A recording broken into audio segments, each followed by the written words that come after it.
Tatlong araw na po ang nakakaraan mula ng isagawa ang provincial election sa Ontario kung saan nagwagi ang Ford government para sa kanilang ikatlong termino.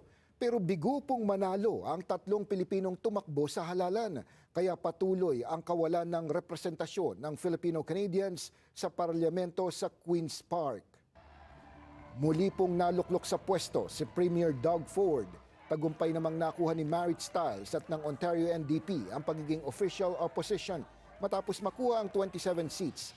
Hindi naman nahalal si Ontario Liberal Leader Bonnie Crombie sa kanyang riding at 14 lamang ang nakuhang pwesto sa legislatura.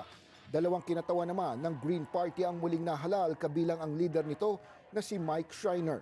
Tatlong kababayan naman po ang sumubok para maging kauna-unahang Filipino member of Provincial Parliament sa Ontario.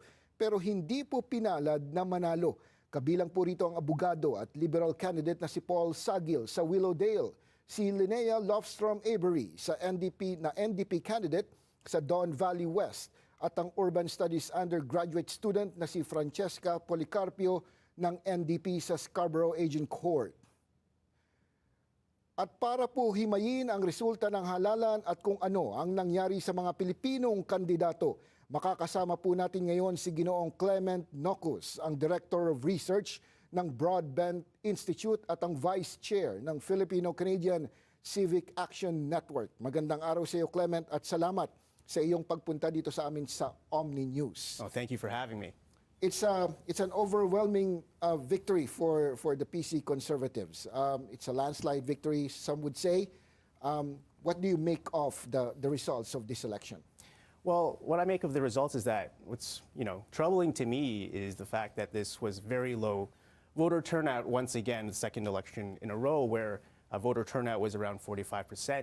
And what that contributed to is a bit of a status quo result. It was a landslide election apparently for the PCs last time, but you see most incumbents winning their seats. You had a status quo where the NDP was returned to official opposition status due to the fact that the NDP ran a campaign that appealed to their base, that energized a very efficient vote for their incumbent ridings. And then you also had a Liberal Party that still ended up in third place, despite what the poll said, where their leader still does not have a seat in the Ontario legislature. So for me, this result really went according to Doug Ford's plan, hiding this election underneath winter snow for a winter election that's very rare in Ontario's history, but also timing it before the federal election so that he didn't have to contend with developments that would change the game for his electoral strategy. There's also the chaos that's happening from the United States that's affecting Canadian political discourse and the economy.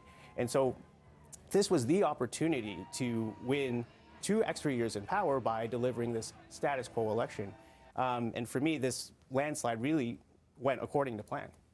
So as far as the federal election is concerned, it's coming up somewhere in the near future.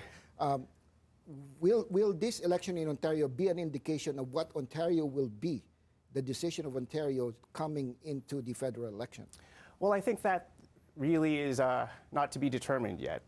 There's a lot going on now in federal politics, given the chaos being received from the U.S. Trump administration, that you can't really predict what's going to happen 3 weeks from now. 3 weeks ago, we didn't see the polling numbers that we see today. So once these tariffs do come into effect, as Donald Trump says they're going to come into effect this March, I would imagine the playing field also changing once again. Ontario is an indicator for if there was an election held today, but that election isn't being held today. There's still a federal election campaign that's to be determined this spring, if it happens this spring.